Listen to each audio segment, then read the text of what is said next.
Two police officers brought a broken Nancy into an interrogation room. It had no windows and had a huge two-way mirror on one side. In the middle, there was a table and two chairs facing each other. There was a microphone and camera on the table. One officer sat her down facing the mirror. She sat up, tears streaming down her face. The two men left the room and a young woman entered wearing a badge hanging from the end of a cord around her neck. "I'm Detective Sarah Lincoln." She sat down opposite Nancy.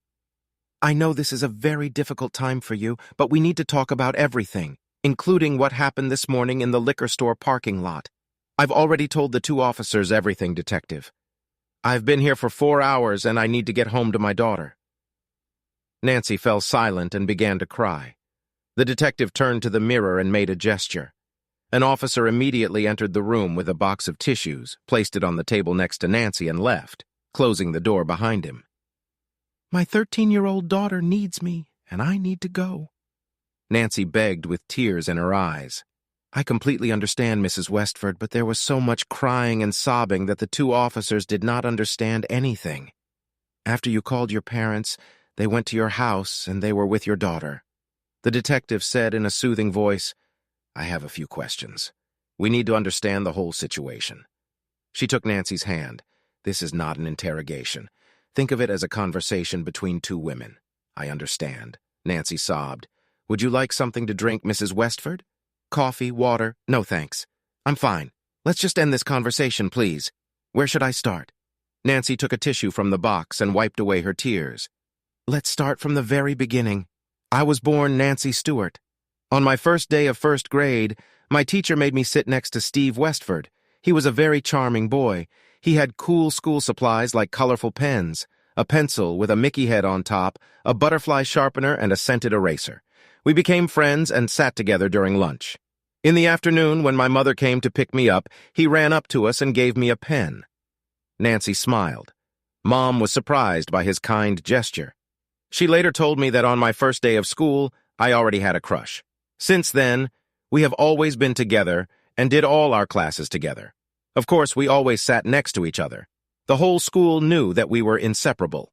We lost our virginity together on the night of our high school graduation. He was always gentle and passionate. What about both of your parents? They knew that we had been in love since childhood, and that was fine with them. We were in college. I chose business administration, and he chose accounting. He was always very good with numbers. After college, he got a job as a junior accountant at a cosmetics company, and I went to work in the administrative department of a supply company. 3 months later, we got married. Steve was an only child, and we stayed with his parents. Steve said we could save money to buy or rent a house when we have kids. A year later, Stephanie was born. Steve was the happiest man in the world, and I immediately knew that my daughter would become a daddy's girl. After we brought our baby home, he spent most of his time in her room, standing by her crib and either humming or singing. "Did he neglect you?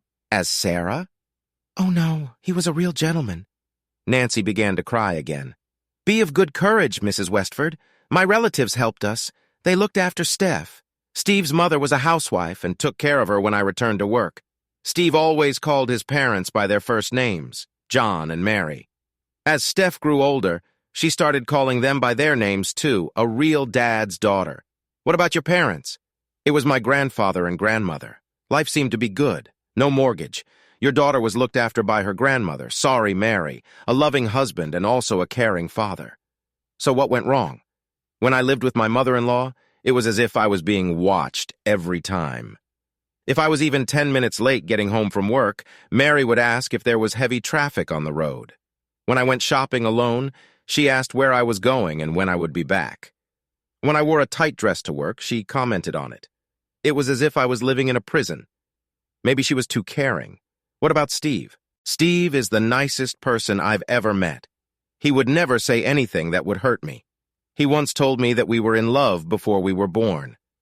This is my Steve. Did you ever tell him that his mother was watching you?" "No, never. He was so close to his parents that I never wanted to bring up the issue. I knew that he would immediately find a house and move away from his parents. I didn't want this to happen." Nancy sobbed. "He promised to protect me, take care of me, and give me all his love. He always treated me like a queen." "Would you like to take a short break, Nancy?" Sarah asked in a mothily voice. No, let's finish this. I need to go home. As you wish, Sarah took a deep breath. What was the turning point? After Steph turned 8, John decided to retire early. He bought a 3-bedroom apartment in Naples, Florida, near the beach, and left the house to us. We only had to pay utilities and property taxes. John and Mary still owned the house. When they moved out, I felt like I had my freedom again, but it was heartbreaking for Steve and Steph. I started wearing whatever I wanted. When I came in late at night after work, I didn't have to answer to anyone. My colleagues, who always invited me to their bachelorette parties and whom I had always turned down in the past, were shocked when one Friday night I showed up alone at the bar they usually go to. Steve agreed to let you go to these parties alone? Yes, indeed. He loved me so much that he never refused me anything. He trusted me more than anything in the world. There were single and married women in our group. Some were faithful to their boyfriends or husbands, and some were not. Whatever happened during these night walks remain our secret. I always drew a line between myself and the men we met. And then one Friday evening, I met a married man. We talked, we drank, we danced. On the dance floor, he hugged me tightly, and I felt the bulge in his pants. It was exciting. After a couple of dances, he led me outside to his car, which was parked in the far corner. He opened the back door and bent me over the seat, lifted my skirt, and pulled down my panties. I asked him to put on a condom. He opened the front door and took one out of the glove compartment. Without foreplay, he had sex with me, and did it like there was no tomorrow. After he released the seat inside the rubber, he took it off, tied it, and buttoned up his trousers. When he pulled me out of the car, I could still feel my heart pounding. He closed the back door and thanked me for the sex. He got into the car and drove away. I returned to the bar. Why did you cheat on your husband? Because I could. It was exciting, and it was just sex. That night when I returned home, Steve was already asleep. I looked at him and cried. I promised myself that I would never do this again. Then I remembered that I had already done this at the altar in the house of God, in front of friends and relatives.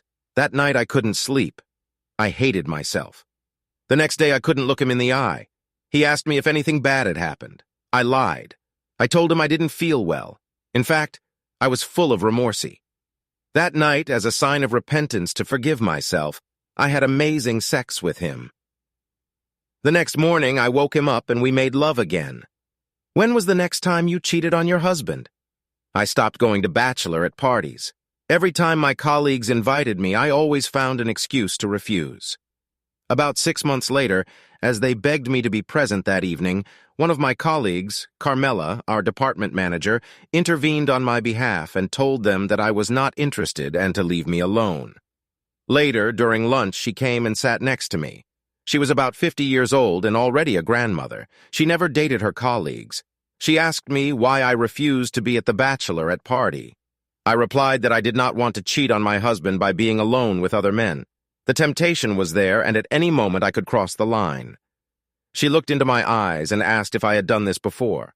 At that particular moment, I couldn't lie to her. I told her the truth and how it hurt. As a mature woman, I hope she gave you good advice. Sarah intervened. Nancy lowered her eyes and shook her head. She took my hand and started telling me about her life. She got married young. She had 2 daughters already married with children.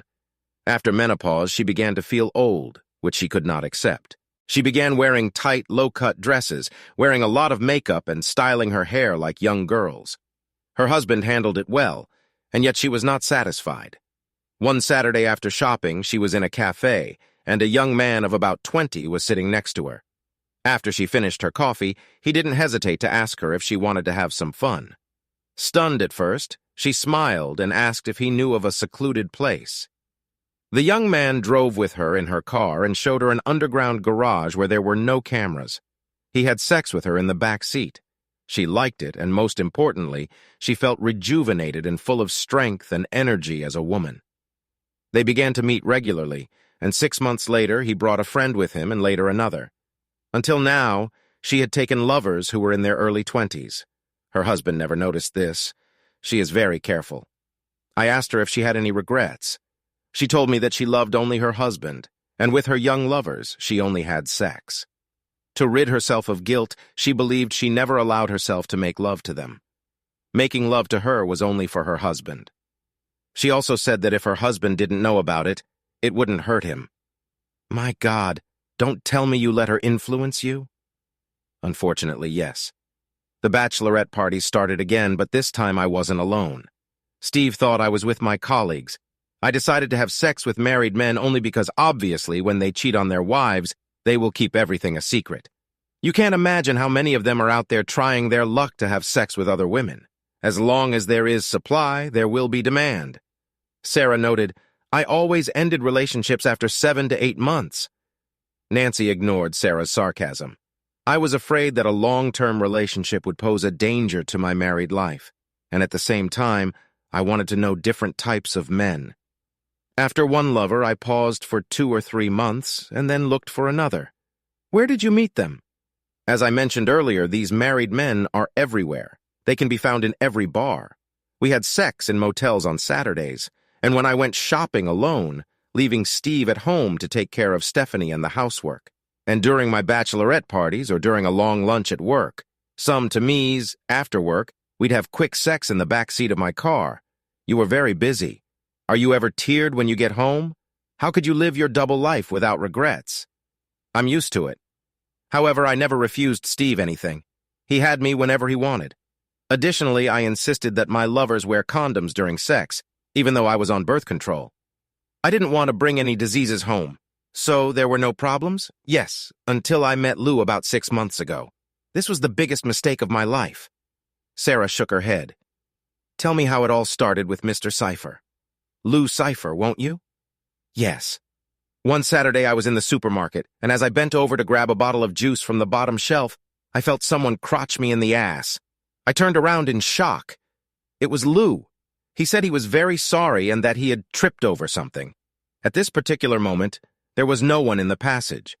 There was no one who could confirm whether this was a deliberate act or not. Then he left with a smile.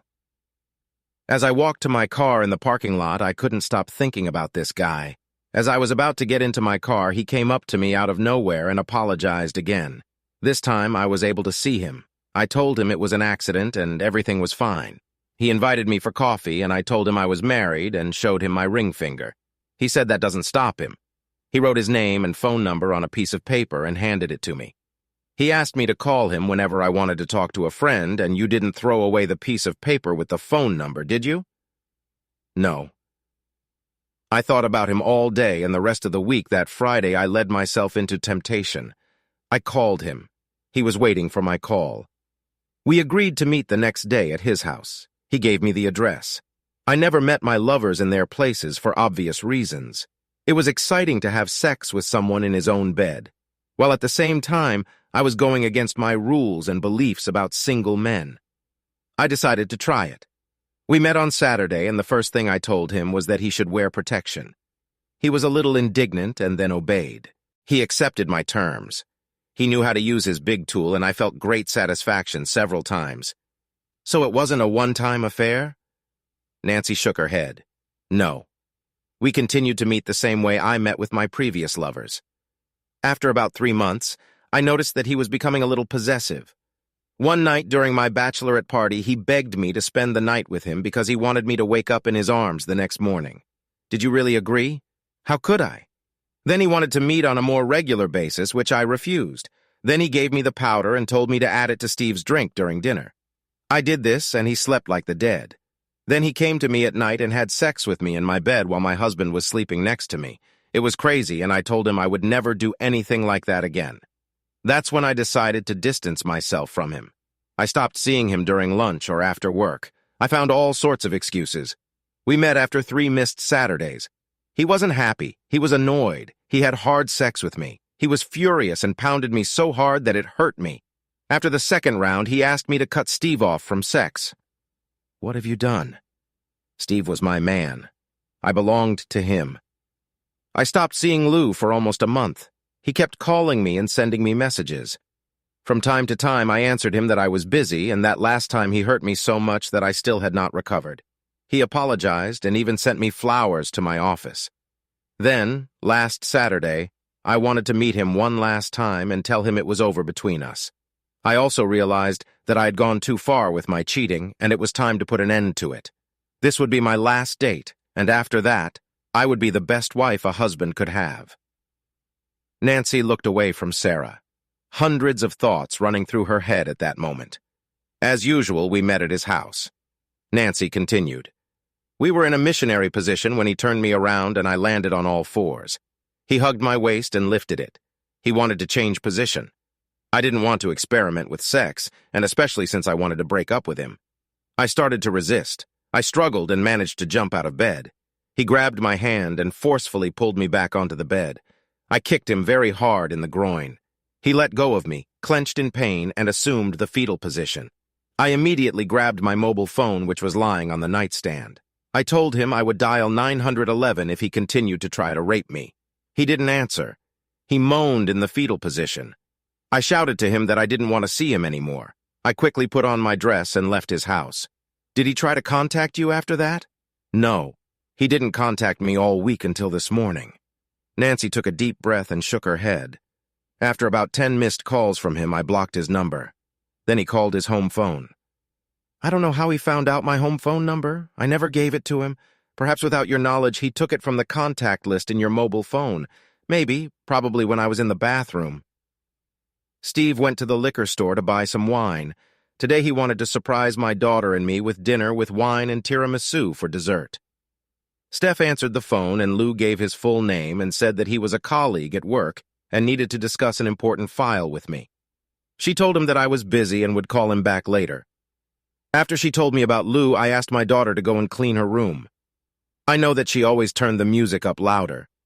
Then I went down to the basement and called him from my cell phone. Nancy fell silent and stared at the floor. What did he say? Sarah asked after a pause. He asked me to come to his house immediately, otherwise he would tell Steve about my affair. I immediately replied that I intended to tell my husband about my betrayal. I told him that Steve loved me so much that he would forgive me. We would go to therapy together and I would never look at another man again. Steve would be the only one who would be with me until death do us part. Nancy sniffled and wiped her tears. Then he said something that scared me. What was it? Sarah frowned. He said that Steve certainly likes wine and that he has good taste. I froze in place. I'm speechless. He then continued by saying that if he couldn't have me, then no one else could have me either. Then I heard 2 shots and people screaming. I panicked. I shouted questions to him about what was happening. What kind of shots I heard? What did he do? There was no answer until I heard the car door close. He said the same thing, that if he couldn't have me, no one could. Then I heard a single shot. I panicked.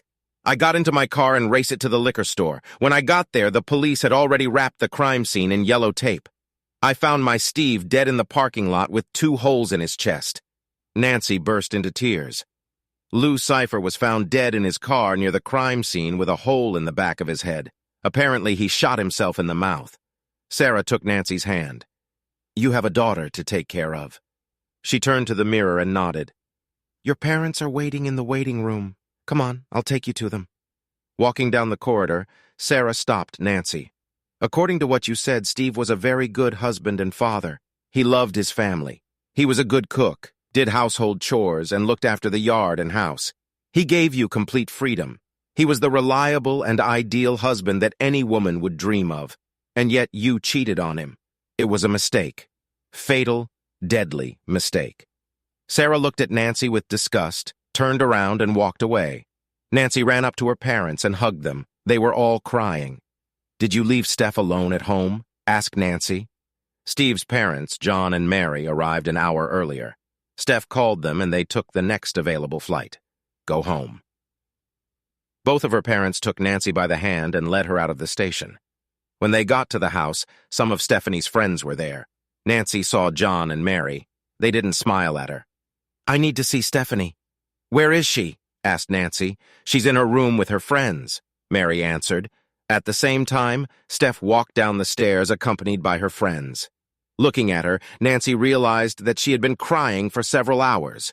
John! Steph screamed. Throw that bitch out of your house!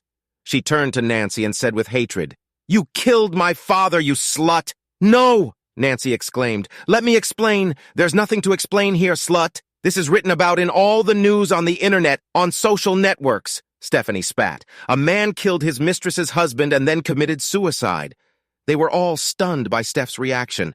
Her friends tried to calm her down, but to no avail. Steph walked up to John and Mary.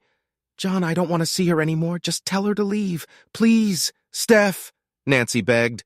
"It was a mistake, a terrible mistake. My father died without ever knowing that his loving wife was a deceiver and a liar. My father was killed without knowing the reason. He was killed, not knowing that the one who pulled the trigger was his wife's lover. He died without ever knowing that he was a cuckold. This is a tragedy, and we are all in dire straits. Grandfather tried to calm the situation. Let's take care of what needs to be done first and then work on our problems. With this bitch next to me, no way. Please, Steph, don't say such words towards your mother," said the grandmother. "Let her talk," John shouted. Mary took his hand and pulled him towards her. "Mary, today we lost our son because of this whore." Steph's friends excused themselves and headed for the door. "Your daughter is a cheating bitch," John continued. "You know it. We know it. And the whole world learned about it after my only son was killed. Usually children have to bury their parents. Today we, parents, must bury our son. John, I want my father to be buried where you live now in Naples." Everyone turned to Stephanie. "You still know a lot of people in this town." Steph continued. "You still have some connections. Contact the right people to do this. And most importantly, contact a lawyer so that he prepares all the documents for my adoption. Please, Steph, don't do something you'll regret later," Grandfather begged. "Please, you can't do this to me," Nancy screamed. "I can't live in the same house with this cheating whore. I can't breathe the same air as her. She disgusts me. I don't want to see her face anymore." Steph turned to John. "Ask her to leave, please." "We are also your grandparents," the grandmother cried. "You are part of our life." "Grandma, Grandpa, I love you with all my heart. I respect you and will never forget what you did for me. But your daughter is a bitch and I can't stand her. I am Westward and belong to the Westward family. You'll take me to school on Monday, John. I will need my documents to transfer to another school in Naples. Of course, I will do it." John pulled Steph towards him and hugged her. "You will also need to sell this house. Too many memories." Steph wiped away her tears. "Nancy, take whatever you want from this house," John said imperiously. "We will donate the rest to charity." Stephanie moved to Naples, Florida. She never forgave Nancy. She only spoke to her grandparents when they called. Once a week, she visited Steve's grave. John and Mary were now her parents. Nancy started seeing a psychiatrist, but after a couple of months, the situation worsened. She had to be admitted to a psychiatric clinic. Her doctor begged Steph to meet her mother just once and forgive her. This would help Nancy in her recovery. Steph flatly refused. On the morning of Steph's 18th birthday, a nurse discovered Nancy's motionless body in her bed and a pool of blood on the floor. At night, she cut her wrists. Stephanie refused to attend the funeral. Yes, fraud always has a price. Subscribe to our channel so that your second chaff doesn't cheat on you, and go ahead and listen to the next story. Because this story is nothing compared to the next one. If you're under 18, don't even think about listening to the next one.